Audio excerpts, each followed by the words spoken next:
Adelante, José Luis. Listo. Muy buenos días. Bienvenidas y bienvenidas todos los que nos ven ahora pues de diferentes formas. Esta es la cuarta edición del Congreso Interno del Cefata, ¿sí? Que ahora le llamamos el CONIN virtual y por razones obvias, ¿sí? Esta es una actividad que hemos tratado de mantener a lo largo de los años. Esta es apenas la cuarta, que se realiza cada 2 años. Hoy llevamos 8 años con este evento, porque consideramos importante por 2 razones. Primero, la difusión que actualmente se alcanza por diferentes medios digitales pues es muy grande. Entonces, con eso pues damos a conocer las actividades que se realizan en el centro. En segundo lugar, también pues es muy fundamental el hacer uso óptimo de los recursos materiales y de los recursos humanos. Entonces, y la mejor manera de hacerlo es la colaboración interna, tener proyectos en colaboración. Es bien sabido, a pesar de que somos un centro pequeño, eso sucede en todos lugares, que pues que no sabemos exactamente lo que hace nuestro vecino. Entonces, a veces no estamos enterados de lo que hacen nuestros colegas, y esta es una buena oportunidad para saber qué es lo que hacen y tratar de fomentar la colaboración interna. Tenemos que maximizar al máximo los recursos que tenemos, tanto humanos como materiales. Entonces, esta es la idea. Nos tocó la pandemia, nos tocó un formato diferente para este coloquio, pero yo pienso que también tiene sus ventajas, ¿sí? Y le vamos a tratar de sacar el mayor provecho.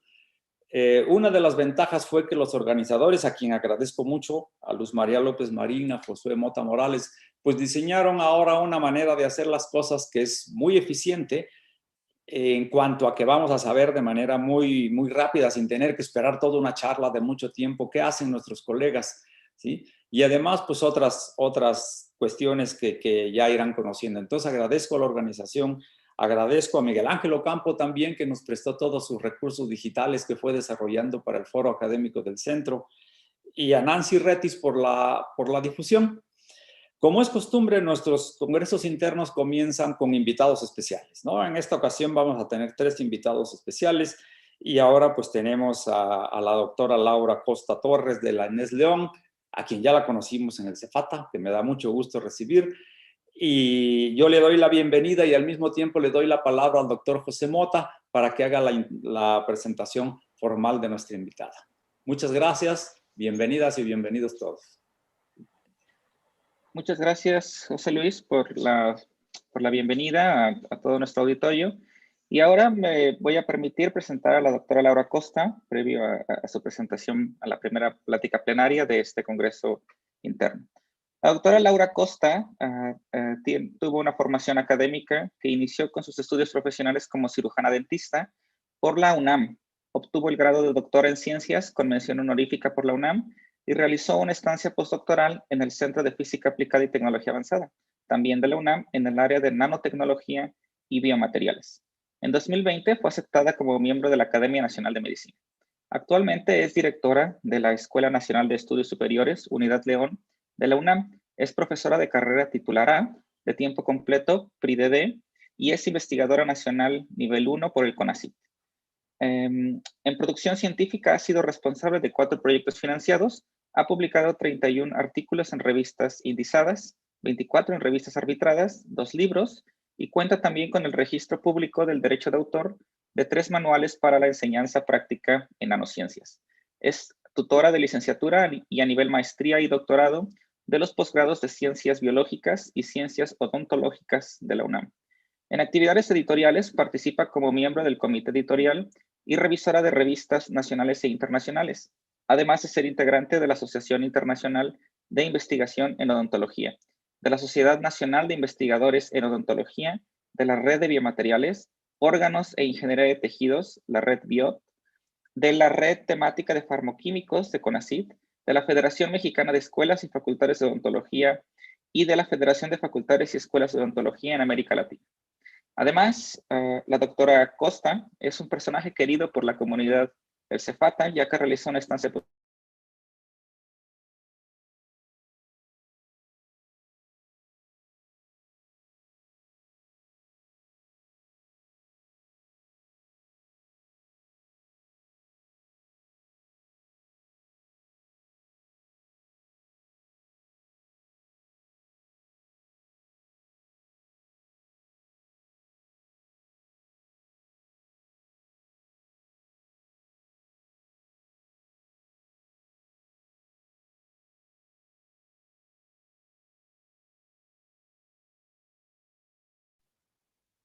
Laura, creo que se desconectó José por alguna razón.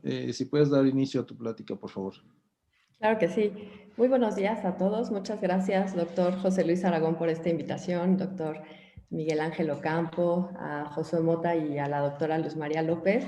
Para mí es un gran gusto estar aquí con ustedes. Saben que quiero muchísimo a todos los integrantes del CEFATA y seguir colaborando con ustedes es un placer. Entonces, de verdad, me siento muy contenta y agradecida por esta gran invitación. Me voy a permitir compartir la pantalla para empezar la presentación. ¿Podrían decirme si ahí la pueden ver? Muy bien, muchas gracias. Bueno, la plática que hoy voy a compartir con ustedes para este congreso es polímero nano estructurado para aplicación dental. Este es pues todo un proyecto de investigación que hemos hecho y que ahora continuamos en la ENES León. Estas son las instalaciones de nuestra escuela. Los invito a consultar el link para que nos conozcan un poco más. Y en este ENES León tenemos un laboratorio de investigación interdisciplinaria que está certificado por la ISO 9001-2015 para México y Estados Unidos, y tenemos el área de patología oral y maxilofacial, ciencias agrogenómicas, nanoestructuras y biomateriales. De tal suerte que este laboratorio, al ser interdisciplinario, nos permite compartir equipos y poder tener asesoría de los investigadores de todas las áreas para complementar los proyectos que cada uno podamos realizar. El proyecto que hoy les presento fue justo el proyecto que presenté para ingresar a la Academia Nacional de Medicina y con el que fui aceptada este año. Es el desarrollo de un material para una posible aplicación en odontología y es sintetizar polimetilmetacrilato, una resina acrílica termopolimerizable, agregar nanopartículas de plata para tener un efecto antifúngico y que los microorganismos como Candida albicans no se adhieran en la superficie de las prótesis, y pues el producto final sería elaborar prótesis dentales para los pacientes desdentados. Aquí pues quiero hacer mención de los laboratorios y los grupos de investigación con los que he participado y que son parte de este proyecto, ya que son varios años los que hemos trabajado y muchas personas los que estamos involucrados en ello. El proyecto lo comencé en el Laboratorio de Materiales Dentales de la Facultad de Odontología de la UNAM, haciendo la síntesis y caracterización físico-química de las resinas acrílicas, y posteriormente hice una estancia postdoctoral, como bien mencionaba el doctor Josué, en el Centro de Física Aplicada y Tecnología Avanzada de la UNAM, en el CEFATA, y bueno, aquí pues pude colaborar muy cercanamente con los integrantes de este grupo de trabajo, pero también todos los laboratorios me permitieron utilizar sus equipos para hacer las técnicas de valoración de mis materiales y la caracterización. Y finalmente, bueno, ahora seguimos este proyecto en este laboratorio de la ENES León, que es un laboratorio interdisciplinario y con colaboraciones con otras universidades nacionales e internacionales. ¿Cómo comenzó el proyecto y cómo surge esta necesidad de desarrollar un nuevo material y una propuesta? Pues en México tenemos que el 40% de los pacientes y de las personas son desdentadas. Tienen ausencia de alguno o varios de los dientes o de todos los dientes, y tenemos pacientes en dentulos totales. Estos pacientes requieren de utilizar prótesis para su restauración y mejorar la función y la calidad de vida. Las prótesis que se utilizan en los pacientes totalmente desdentados son prótesis totales o dentaduras, las cuales están formadas por polimetilmetacrilato, una resina acrílica que tiene buenas propiedades de biocompatibilidad, de resistencia y de estética incluso, y permiten que el paciente pueda restaurar la función. Sin embargo, encontramos que estos pacientes portadores de prótesis pueden presentar en los tejidos blandos en los que está en contacto con la prótesis, que sería el paladar, diferentes infecciones causadas por microorganismos que se alojan en los tejidos blandos y en las prótesis. El 60% de estos pacientes presentan estomatitis provocada por un hongo llamado Candida albicans. Y así tenemos que en México el 60% de los pacientes mayores de 60 años son pacientes que presentan estomatitis por Candida albicans. Y entonces nos surge la necesidad de conocer mucho más de estos pacientes, ya que la literatura para México y para los pacientes no es tan reciente, y quisimos comenzar y hacer este estudio sabiendo cómo es la presencia de estos microorganismos en los pacientes en nuestras clínicas de odontología, y además asociados a los síndromes geriátricos, que son estas condiciones que los pacientes adultos mayores pueden presentar y que además hacen más complejo el estado de salud de cada quien. Entonces, pues este es un listado de diferentes síndromes geriátricos que podemos encontrar en adultos mayores: fragilidad, depresión, mareos, incontinencia urinaria, osteoporosis o polifarmacia. Polifarmacia, que es el consumo de 5 o más fármacos, que también pues ya encontramos en la literatura que el consumir más fármacos puede alterar las condiciones de las personas, y esto nos lleva a pensar que las personas tienen diferentes enfermedades, no únicamente una enfermedad, sino varias, lo que los lleva al mayor consumo de fármacos. Entonces nos preguntamos, ¿cuál es la especie de cándida más prevalente en los pacientes de 60 años o más? Y si existe asociación entre polifarmacia y la comorbilidad en la aparición de candidiasis en los pacientes. Realizamos en la clínica de Lenes León, en la clínica de odontología, un estudio valorando a 140 pacientes de 60 años o más. El criterio de inclusión fue que quisieran participar en el estudio, que firmaran un consentimiento informado y que fueran pacientes de 60 años o más. No se aceptaban pacientes que se encontraban bajo tratamiento inmunosupresor o quimioterapia, y se eliminaron a los pacientes que no concluyeron o la valoración bucal o la valoración geriátrica completa. Se realizó la historia clínica bucal y geriátrica tomando en cuenta estas valoraciones para todos los pacientes. Se hizo la recolección de datos, se firmó el consentimiento informado y a cada paciente se tomó una muestra de la mucosa del paladar y se hizo un cultivo en el laboratorio para poder identificar el tipo de especie de cándida que se encuentra presente en cada uno. Para esta toma de muestra se utilizó un kit de Stuart, un kit que contiene un hisopo estéril, nos permite tomar la muestra del paladar, transportarla al laboratorio y poder sembrarla. Utilizamos agar cromático, que es cromagar, y se va a teñir de diferente color después de haber sido incubado a 37 grados durante 24 horas. Se tiñen las colonias de cándida de diferente color de acuerdo con la especie: Candida albicans, Candida krusei o Candida tropicales, y así podemos clasificar y saber qué tipo de paciente tenía cada especie de cándida. Así tenemos que nuestra muestra de 140 pacientes fueron 89 pacientes mujeres, 51 pacientes hombres, con un rango de edad de 60 a 92 años. Las enfermedades sistémicas más frecuentes que presentaron fue hipertensión arterial, diabetes mellitus, enfermedades gástricas, de artritis, y así hasta tener osteoporosis. De acuerdo con polifarmacia y al consumo de fármacos, tenemos que el 95% de nuestros pacientes por lo menos consume un fármaco, pero que el 29.2% de los pacientes presenta por polifarmacia. Quiere decir que consume 5 fármacos o más. Y de los síndromes geriátricos más frecuentes encontrados, tenemos que el más frecuente fueron las caídas, seguido por alteraciones en la marcha y en el balance, por depresión, por deterioro cognitivo y por fragilidad. Ahora, quisimos valorar si existía una asociación entre presentar polifarmacia y también presentar candidiasis en la mucosa o en el paladar, de acuerdo a las muestras que tomamos. Entonces, de los pacientes con polifarmacia, encontramos de nuestra muestra de 140 pacientes que el 29.2 pacientes sí presentan polifarmacia. De ellos, el 51% en la mucosa tuvo crecimiento de Candida albicans, el 27% de Candida krusei y el 22% de Candida tropicalis. Mientras que los pacientes que no tenían polifarmacia, que fueron el 95%, aún así el 24% presentó candidiasis por presencia de Candida albicans, el 15% de Candida krusei y el 16% de Candida tropicalis.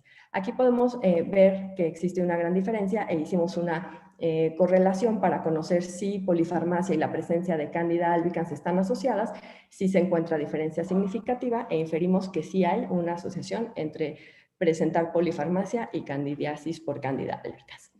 Finalmente, para estos pacientes evaluamos la comorbilidad, que es la presencia de otras enfermedades, además de alguna enfermedad principal que tenga el paciente y que modifique la condición física y del estado de salud de las personas. El 60% de nuestros pacientes sí presentó comorbilidad, no presentó comorbilidad, el 20% presentó comorbilidad baja y el 20% también presentó comorbilidad alta. De los pacientes que no tienen comorbilidad, el 21% presentó Candida albicans positivo. De los pacientes con comorbilidad baja, el 46% presentó Candida albicans positivo y de los pacientes con comorbilidad alta, el 50% de positivo en Candida albicans. Aquí vemos una tendencia al aumento, mientras más condiciones de deterioro de salud presenta el paciente, mayor presencia de Candida albicans se encuentra en ellos. Volvimos a hacer una asociación para ver si el estado de salud deteriorado del paciente afecta y se asocia con la presencia de Candida albicans. Encontramos que sí existe asociación entre ellos. Entonces podemos ver que un adulto mayor, que sería nuestro paciente que va a aportar estas prótesis, cuando tiene polifarmacia, está más predispuesto a presentar Cándida, y cuando tiene la presencia de varios padecimientos que lleven a comorbilidad, también nos lleva a una asociación de Cándida. Y vimos también que Candida albicans es la especie más frecuente para estos pacientes que encontramos, que evaluamos en la ENES León. Entonces, ahora nos preguntamos, ¿cómo podemos obtener una resina acrílica que tenga efecto antifúngico y que inhiba el crecimiento de Candida albicans, que se utilice para base de dentaduras, pero que además sea biocompatible y que no cause daño a las personas? La propuesta es elaborar un material que contenga nanopartículas para darle la tinción o el color rosa, y usamos una mezcla de nanopartículas de dióxido de titanio y de dióxido de fierro y nanopartículas de plata para aumentar el valor de efecto antifúngico. Este proyecto lo dividimos en, primero, hacer una síntesis del polvo de la resina acrílica, que es el polimetilmetacrilato. Sintetizamos nuestra propia molécula para poder saber cuál es su composición pura y poder trabajar sobre ella, y una vez que obtuvimos estas esferas de polimetilmetacrilato, agregamos nanopartículas de plata que también sintetizamos en el laboratorio para después polimerizarlo y obtener muestras color rosa de resina acrílica. La síntesis de este polimetilmetacrilato se llevó a cabo en un reactor bajo la reacción de polimerización en suspensión, utilizando metilmetacrilato como precursor y peróxido de benzoilo como iniciador, y obtuvimos estas partículas esféricas que son polidispersas de polimetilmetacrilato con un tamaño promedio de 50 micrómetros. Utilizamos estas nanopartículas como pigmentos durante la reacción de suspensión, nanopartículas de dióxido de titanio, nanopartículas de óxido de fierro y benzofenona, que es un estabilizador del color para el material final. Las partículas de estos pigmentos son de tamaño mayor y el dióxido de titanio son 225 nanómetros, el dióxido de fierro 299 y benzofenona 152 nanómetros. Este complejo de pigmentos nos da la coloración rosa similar a los tejidos y a la encía, que es la que se utiliza para las prótesis. Así, con estas partículas sintetizadas, ahora hicimos una polimerización. Mezclamos las partículas que obtuvimos del polimetilmetacrilato con el monómero y con más iniciador de peróxido de benzoilo y las termopolimerizamos tanto en baño de agua como en microondas, ya que actualmente los polímeros comerciales que se venden y que se utilizan para hacer las bases de dentaduras, todos tienen que ser sujetos a un tratamiento térmico, a una termopolimerización, porque las propiedades finales, cuando son termopolimerizados, aumentan y son las ideales para el paciente para utilizarlos en boca durante más tiempo. Sin embargo, hay una controversia, es decir, hay materiales que se polimerizan en baño de agua y que este tratamiento dura 2 horas, lo utilizamos 1 hora y media a 70 grados y después media hora en ebullición, pero si polimerizamos en microondas, con 3 minutos a 500 watts de potencia en microondas, podemos obtener un polímero con características ideales, siempre y cuando utilicemos el material que el fabricante nos vende para cada una de las técnicas. Entonces, nuestro polímero experimental lo sometimos a ambos tratamientos e hicimos 2 grupos. El PMMA que nosotros sintetizamos, lo polimerizamos en baño de agua a 2 horas, como piden los fabricantes. El segundo grupo de nuestro PMMA lo polimerizamos en microondas a durante 3 minutos a 500 watts, pero utilizamos 2 grupos de comparación comerciales que ya se venden y que los materiales cumplen bien con todas las pruebas físicas que piden las normas para bases de dentaduras, y comparamos con Lucitón, que es un acrílico específico que se polimeriza por baño de agua para dentaduras, y también comparamos con Natracryl, que es un acrílico específico para microondas para elaborar dentaduras. Y entonces queremos verificar que nuestro polímero experimental cuente con propiedades similares a los que se encuentran en el mercado y que sea competitivo. Y elaboramos muestras para hacer las pruebas de resistencia a la flexión, estas láminas, discos para hacer sorción de agua y solubilidad, y otros discos más pequeños para evaluar adherencia de cándida y citotoxicidad. Primero hicimos la evaluación química de estos materiales. El PMMA nanopigmentado es nuestro acrílico experimental comparado con los dos comerciales, y podemos ver en un espectro de infrarrojo que tiene picos característicos en 2900 centímetros a la -1, característico de los metilenos y también de los éster carbonilo en 1470, además de los demás picos característicos, y podemos decir que la molécula que nosotros sintetizamos es comparable con las moléculas que se venden comercialmente. Por otro lado, hicimos un análisis de TGA, de termogravimetría de los 3 materiales, una vez que ya teníamos las muestras termopolimerizadas. Comparamos nuestro acrílico en baño de agua, en microondas, y los 2 comerciales. Podemos ver que hay un comportamiento muy homogéneo para los 4 materiales, y pues que el paciente va a utilizar estas prótesis en la temperatura de la boca, que serían a 37 grados. El material, todos se comienzan a degradar después de 150 grados, a 200 grados ya hay una evidencia de degradación, y hasta los 400 grados se pierde el material. Entonces podemos inferir que a bajas temperaturas los materiales se comportan de una buena manera y que no hay pérdida de monómeros o degradación del material, y que es estable. Por otro lado, evaluamos estos 4 grupos de acuerdo con las pruebas físicas que pide la norma ISO 1567 específica para los acrílicos de bases de dentaduras, que son resistencia a la flexión, en donde nos pide que el material máximo presente 4.5 gigapascales. Vemos que los 4 grupos están dentro del valor permitido. Este es módulo resistencia a la flexión, ¿sí? Resistencia de flexión transversa, en la que nos pide que por lo menos tenga una resistencia de 65 megapascales, y aquí vemos que todos los materiales lo cumplen. En sorción de agua, que tenga un valor de menos de 0.8 miligramos por centímetro cuadrado. En solubilidad, que el valor mínimo sea de 0.4 miligramos sobre centímetro cuadrado. En porosidad, la norma nos pide únicamente observar el acrílico a simple vista y verificar que no haya presencia de poros. Ninguno de nuestros acrílicos tenía presencia de poros, pero encontramos una referencia de LAI, en donde tiene un método de prueba para pesar las muestras cada día, colocarlas en un desecador y hacer una fórmula para calcular esta pérdida de masa y poder tener un valor numérico en porcentaje de porosidad. Montamos esta prueba y pues el artículo nos pide que por lo menos tenga máximo 10% de porosidad, aunque lo ideal sería que el material no tuviera o no presentara porosidad. Entonces buscamos la menor porosidad posible. Tenemos que nuestros acrílicos comerciales son comparables con los comerciales con el experimental, pero podemos ver que si comparamos entre ellos, los acrílicos de microondas, que es el polímero con microondas y Acron, tienen menor valor comparado con los acrílicos polimerizados en baño de agua. Entonces aquí hay una ventaja en la polimerización, todas las demás pruebas se cumplen, se reduce el tiempo al utilizar el microondas, pero hay menos porosidad.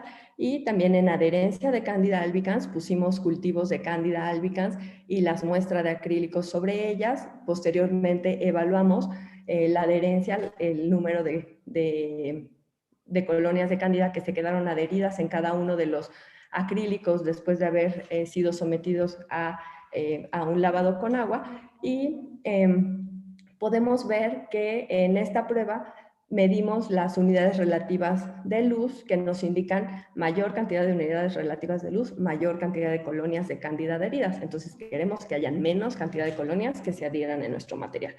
Aquí también vemos que los dos materiales, de microondas, que son el polímero experimental de microondas y Acron, el comercial, tienen menor cantidad de adherencia de Candida albicans, lo cual pues son resultados favorables para nuestro proyecto. Después hicimos una evaluación de viabilidad celular. Queremos saber si este acrílico que nosotros desarrollamos en el laboratorio como molécula nueva es citotóxico o no, incluso por las nanopartículas utilizadas para la pigmentación del material. Entonces, estos discos de acrílico los colocamos en contacto con cultivos celulares, utilizamos fibroblastos de la línea celular NIH3T3, y después de 24 y 48 horas evaluamos el porcentaje de células vivas que existían en cada plato de cultivo estando en contacto con estos materiales. El grupo control son células sin ningún material. Evaluamos nuestros 2 grupos experimentales en baño de agua y en microondas y los 2 grupos comerciales. Podemos ver que no hay diferencia significativa entre ellos a las 24 horas y a las 48 horas tampoco hay diferencia significativa e inferimos que son no citotóxicos y que no están causando daño a nivel celular. Entonces, hasta aquí hemos obtenido una resina acrílica color rosa que puede polimerizar tanto en baño de agua como en microondas, teniendo buenas propiedades de acuerdo con la norma ISO 15667 para bases de dentadura y que ha presentado una reducción en la adherencia de Candida albicans, siendo no citotóxico en cultivos celulares. Ahora, nos quedamos únicamente ya con nuestro material experimental polimerizado en microondas para optimizar el tiempo de trabajo en el laboratorio, y porque además confirmamos que tiene buenas propiedades e incluso algunas mejores, como en porosidad y adherencia de Cándida comparado con el de baño de agua. Y propusimos sintetizar nanopartículas de plata para aumentar el efecto antifúngico de nuestro material experimental. Hicimos una síntesis en el laboratorio utilizando nitrato de plata como precursor, etilenglicol y hojas de Geranium maculatum. Para esta síntesis el medio se hace en agua, 176 grados se lleva a la reacción y cuando se obtiene esta coloración ámbar en la síntesis, es un indicativo de que las nanopartículas esféricas ya están listas. Entonces quitamos la reacción, hacemos una valoración en espectroscopía de UV visible y posteriormente los llevamos a observación en TEM, y aquí observamos que obtuvimos partículas esféricas de nanopartículas de plata con un tamaño promedio de 20 nanómetros. Ahora agregamos estas nanopartículas a nuestro acrílico experimental. Tenemos el primer grupo, nuestro polímero experimental, el grupo 2, el polímero experimental con las nanopartículas de plata sintetizadas, y el polímero 3, el grupo 3 únicamente es la resina acrílica comercial que se polimeriza por microondas y que se llama NaturCreel. Entonces, para agregar las nanopartículas en nuestro acrílico, para hacer la mezcla del acrílico se utilizan el polvo del PMMA sintetizado, más monómero de metilmetacrilato y peróxido de benzoilo, y justo aquí es que agregamos la cantidad de nanopartículas de plata para hacer una mezcla, llevarlo a la mufla y termopolimerizarlo durante 3 minutos a 500 watts de potencia y obtener así estas muestras rígidas sobre las que ahora vamos a evaluar las propiedades físicas, químicas, mecánicas y biológicas. Comenzamos con la evaluación de propiedades físicas.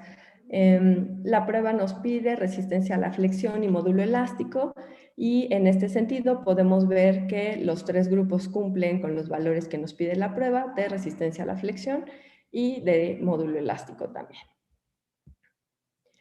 Posteriormente, queríamos saber si las nanopartículas de plata se acumulaban en alguna sola parte del material o quedaban distribuidos en toda la superficie del acrílico, ya que eso es importante para saber si el efecto se podía tener en toda la superficie del material o si se hacían cúmulos, entonces probablemente el efecto iba a reducir y únicamente se encontraría en unos sitios.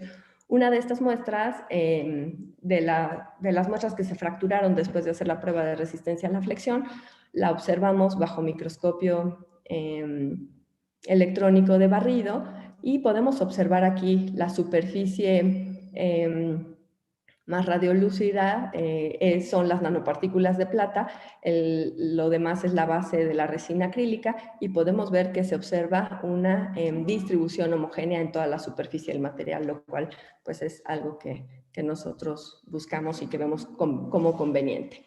Ahora queremos ver cuantitativamente cómo es esta adhesión de los microorganismos al nuevo material que obtuvimos.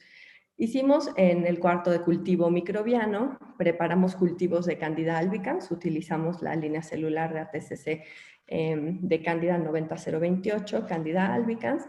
hacemos una preparación de la solución madre y después en una placa de 24 pozos colocamos la solución de cándida y los discos de nuestros 3 grupos experimentales que queremos evaluar. El acrílico que no tiene nanopartículas, el que contiene nanopartículas de plata y el acrílico comercial.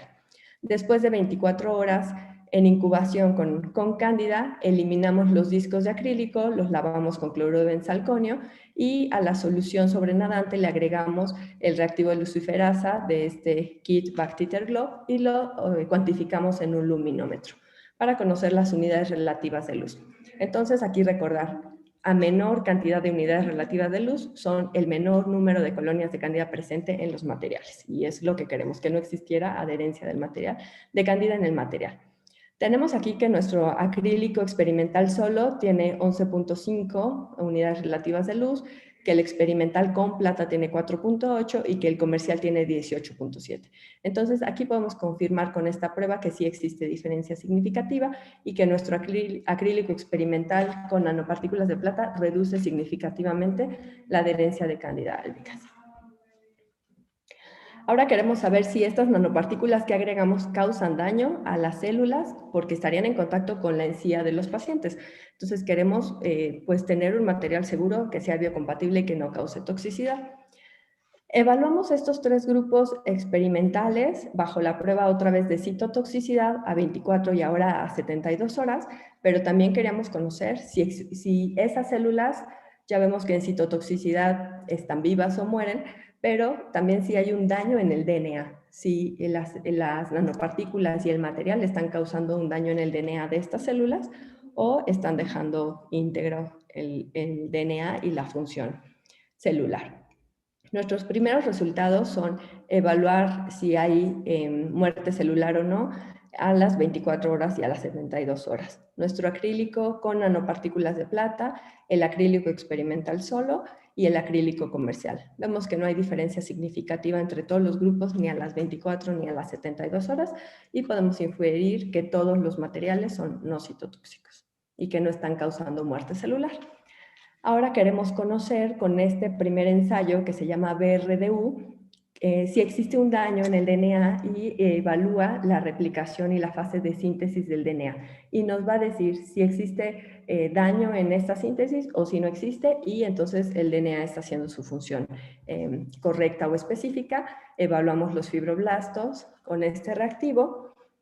Y aquí podemos ver que utilizamos un grupo control, que son las células sin exponerse a ningún material, el acrílico con partículas de plata, el acrílico solo y el acrílico comercial. No hay diferencia significativa entre ellos, y utilizamos como control positivo el cultivo celular expuesto directamente a luz UV durante 10 minutos. Esto, sin duda, la luz UV 10 minutos expuestas, las células expuestas van a tener daño celular y muerte celular, y aquí podemos ver esta reducción significativa de las células. Este es nuestro control positivo, y que nuestras células experimentales con materiales no tienen daño respecto de la integridad en el proceso de síntesis de DNA. Aquí entonces confirmamos que es un material seguro. Ahora tenemos una prueba muy visual de genotoxicidad y se llama ensayo cometa. Aquí utilizamos células URCAT que fueron observadas bajo microscopía y se observa el núcleo celular de cada una de las células que fueron expuestas a estos materiales experimentales. Entonces recordamos que el grupo control son las células que no fueron expuestas a nada. Observamos una conformación esférica de esta imagen y esto pues es el núcleo celular, está íntegro, no tiene ningún daño. El control positivo son nuestras células expuestas a la radiación UV durante 10 minutos y podemos observar una modificación en la morfología del núcleo celular, que es una morfología alargada, y que el autor justo de este ensayo cometa así lo llama porque pues da la sensación o la impresión de que es una cola de un cometa, y esto indica que el DNA está migrando fuera del núcleo y que entonces la luz UV sí está causando un daño celular.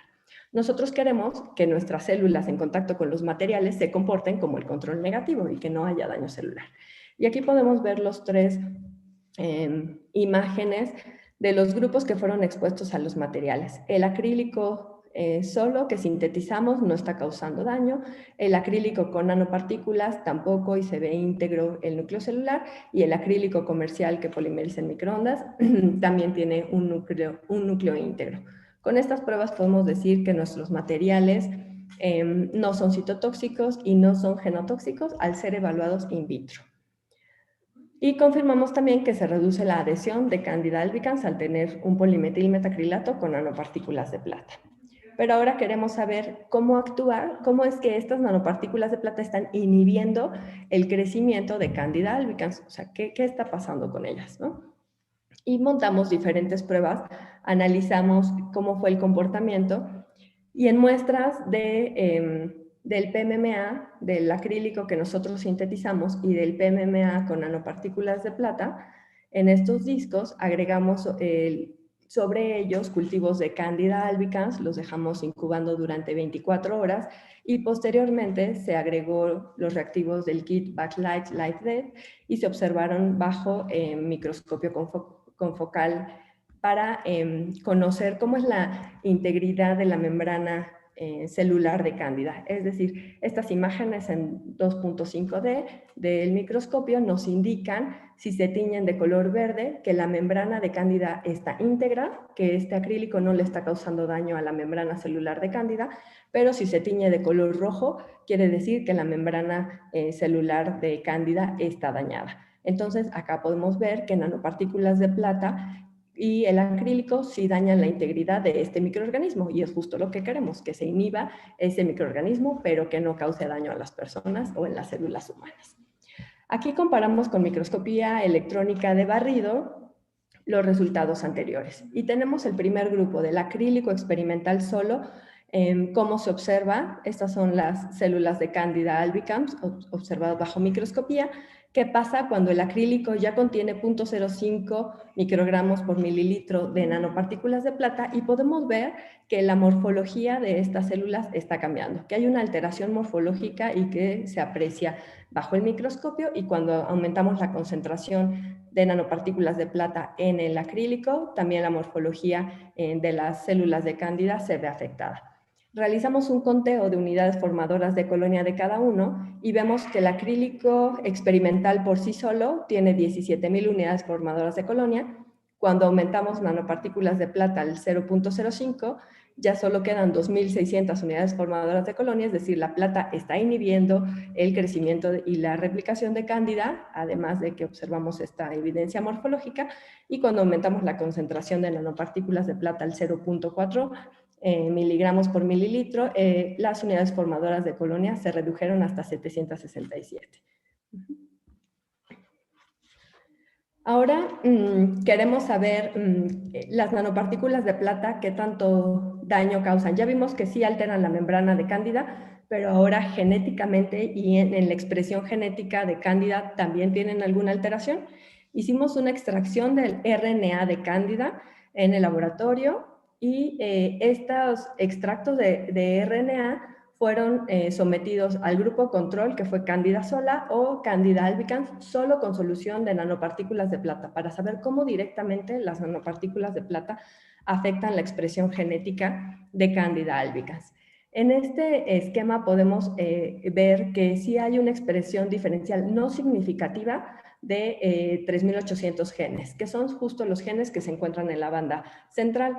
Pero también tenemos genes que se encuentran reprimidos y genes que se encuentran expresados o inducidos. Y pues esta gran cantidad de genes que se ejemplifican aquí en color rojo, que están reprimidos o inducidos, nos dicen que hay un comportamiento alterado de el comportamiento de los genes de Candida albicans. Este estudio aún está analizándose. Estas son las pruebas iniciales de este análisis, pero hay que hacer un trabajo grande de bioinformática que justo una de mis alumnas del doctorado, Paloma Serrano, está realizando con su bitutor para conocer ahora mucho más cuáles son los genes específicamente de Cándida que se están afectando por la presencia de nanopartículas de plata. Ahora, nuestra etapa final que les voy a presentar es conocer si esta resina acrílica que sintetizamos de polimetilmetacrilato con nanopartículas de plata causan alguna reacción inflamatoria al ser sometidas en un modelo animal. Hicimos esta prueba. Realizamos un protocolo para trabajar las resinas acrílicas en un modelo animal. Esto lo hicimos con ayuda del doctor Germán Villanueva, que es experto en patología. El protocolo fue aprobado por la Comisión de Ética del ENES León y los animales fueron tratados y cuidados en el bioterio de la Universidad Autónoma de Zacatecas, que es con quien colaboramos para hacer esta experimentación. Utilizamos 10 ratas machos Wistar para cada uno de los grupos, evaluamos la resina acrílica desarrollada y la resina acrílica con nanopartículas de plata y se colocaron o se implantaron en el dorso de cada una de estas ratas. Cada rata tenía 7 semanas de vida, 250 gramos de peso. Los discos fueron colocados en las ratas y posteriormente evaluados a los 15 días y a los 45 días.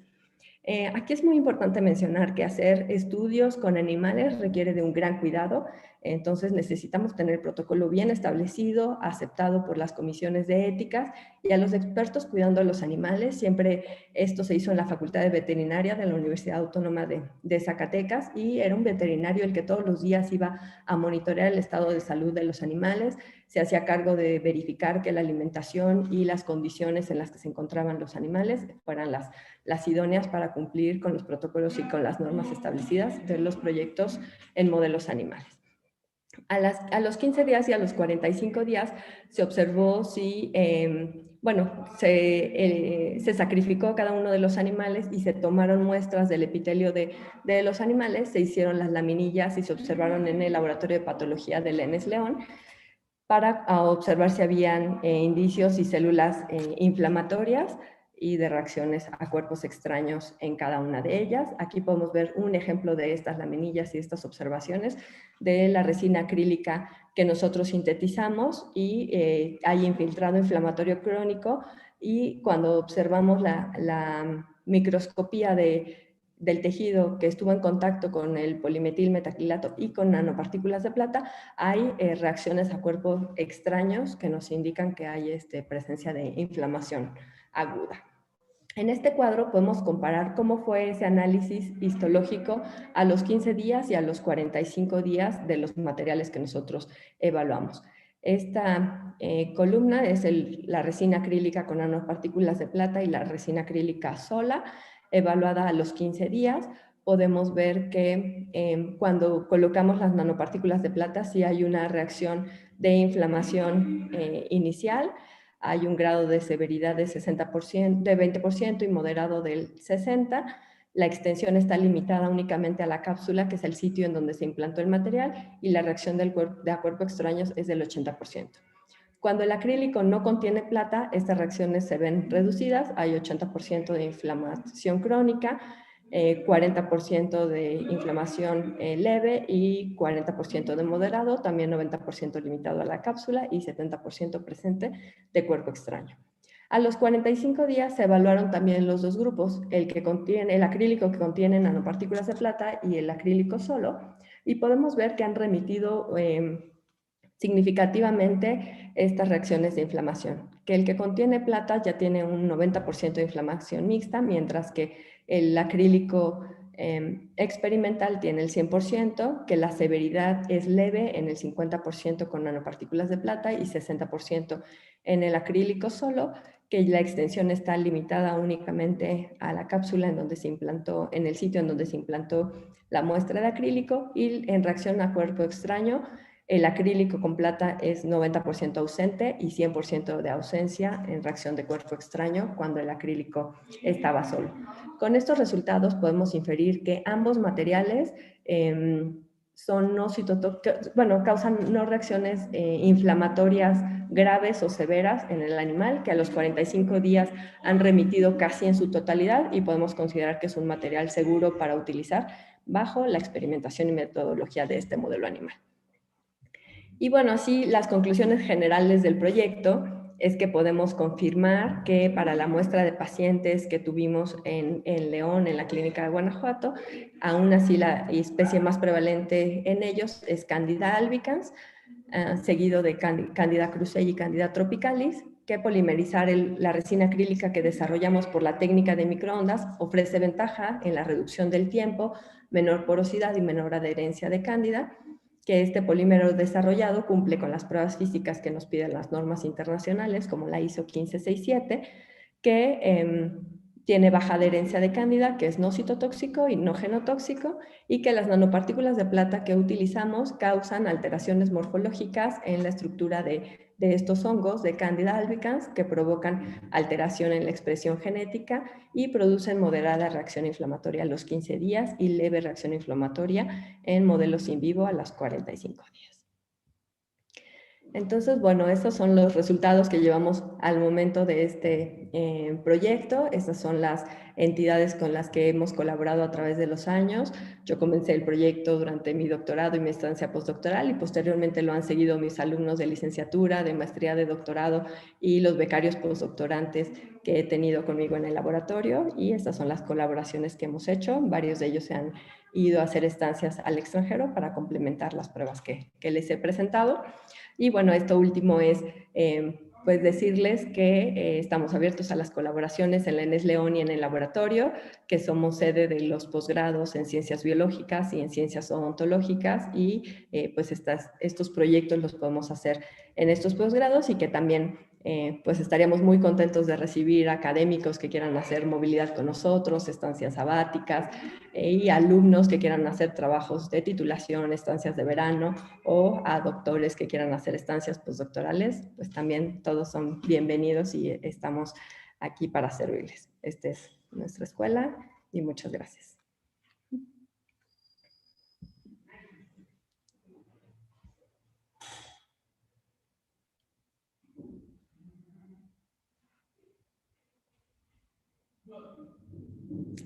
No se escucha, Josué. Yo no te escucho, no sé si los demás.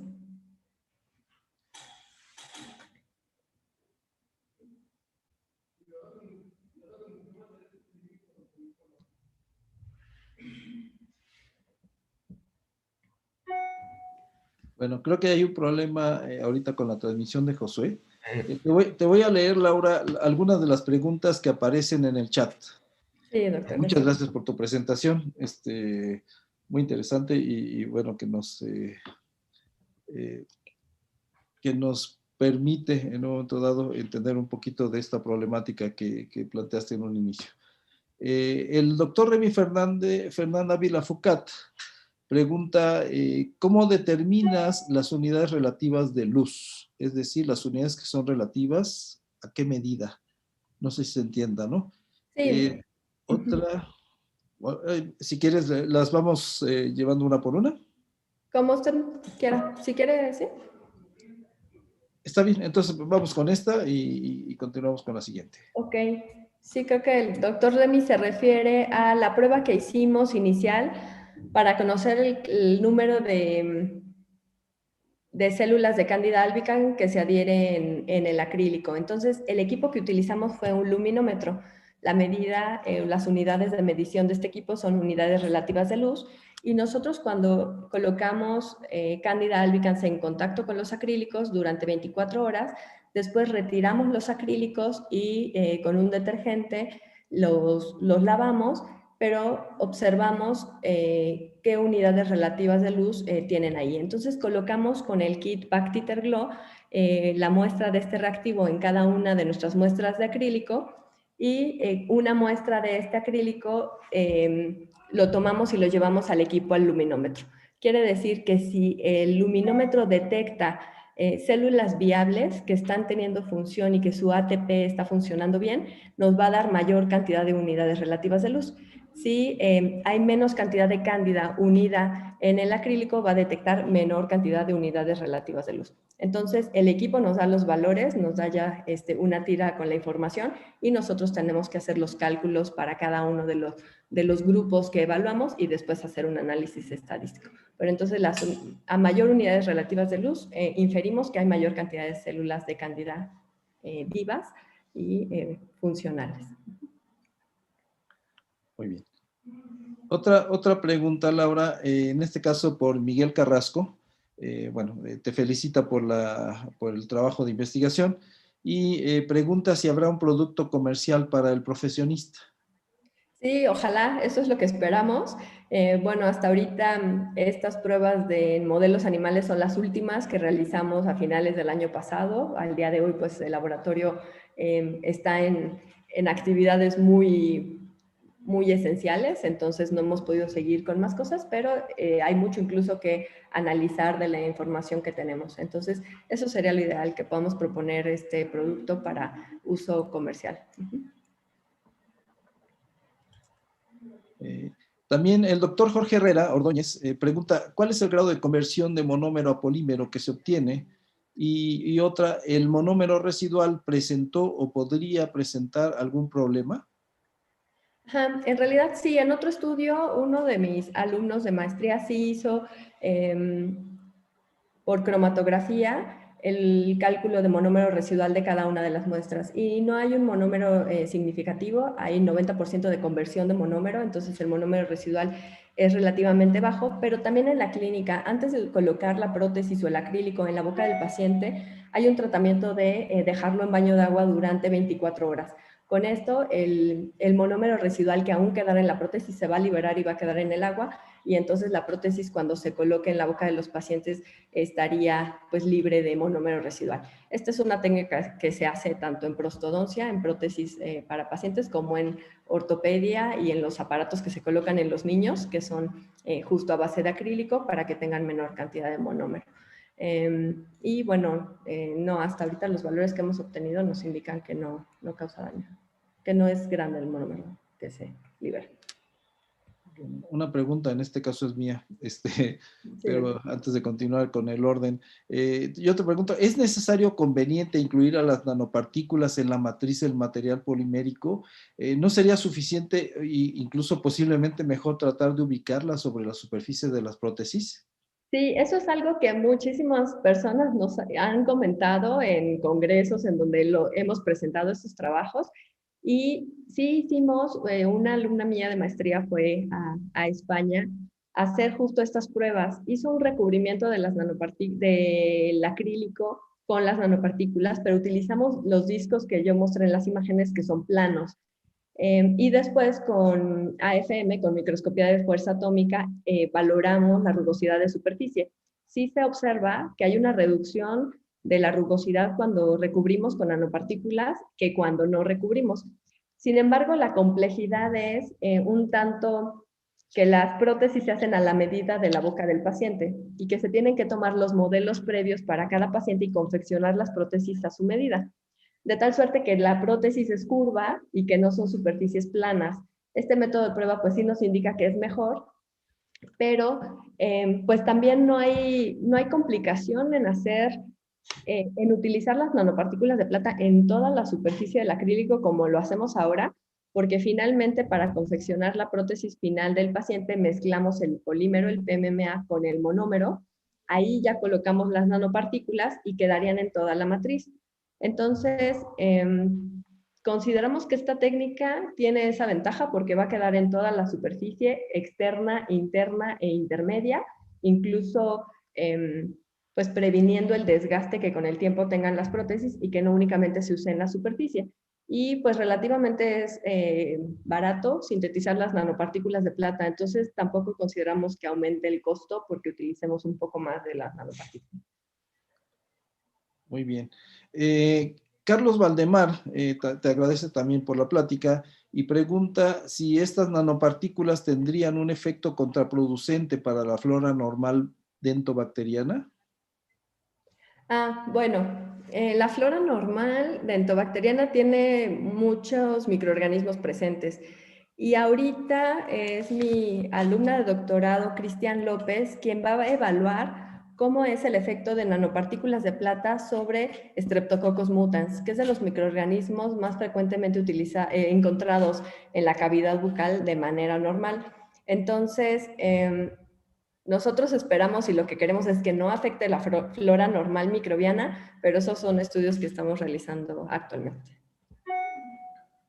Muy bien, pues Pues para terminar la sesión de preguntas, pues básicamente te comento que hay un número muy grande de felicitaciones y de agradecimientos a tu trabajo, a la presentación de tu trabajo. Y quiero dejar la palabra al doctor Aragón, que quiere dirigir unas palabras a la audiencia. Gracias. Muchas gracias, doctora Acosta, por su presentación. Ha sido un gusto tenerla en casa nuevamente, y entonces que es su casa. Y pues con esto inauguramos el coloquio. Quiero invitar, como saben ustedes, el formato ha sido de 3 semanas. O sea, en esta primera semana, martes y miércoles, tenemos las conferencias invitadas. La siguiente semana tendremos ya las entrevistas a los académicos y también la semana del 24 de noviembre. Entonces, a partir, digamos, del 17 de noviembre, el día martes 17 de noviembre, pues los principales protagonistas del CONIN van a ser los académicos. Agradezco mucho la participación ya de quienes inicialmente mostraron mucho entusiasmo y quiero invitar a todos los que todavía no se han registrado a que lo hagan. Digamos, es un medio para difundir lo que hacemos, es un medio muy, muy eficiente. Tendremos la presencia también de estudiantes, tanto de licenciatura como de posgrado, o sea que va a ser un buen escaparate. Entonces quiero invitar a todos los académicos a participar y también quiero invitarlos hoy a las 5 de la tarde. Tenemos nuestra segunda conferencia plenaria, que es del profesor John Pockmark de Louisiana State University, hoy a las 5 de la tarde. Y mañana a las 10 de la mañana tenemos al doctor David Meserreyes de la Universidad del País Vasco. También van a ser charlas muy interesantes, están cordialmente invitados todos. Y los esperamos también hoy por la tarde, mañana y a partir del martes para las entrevistas al personal académico del centro. Entonces no me queda más que reiterar mi agradecimiento a la doctora Acosta, a todo el personal académico del centro y a todos los oyentes que estuvieron presentes en esta charla. Muchas gracias. Pues damos por terminada la sesión. Muchas gracias a todos. Gracias.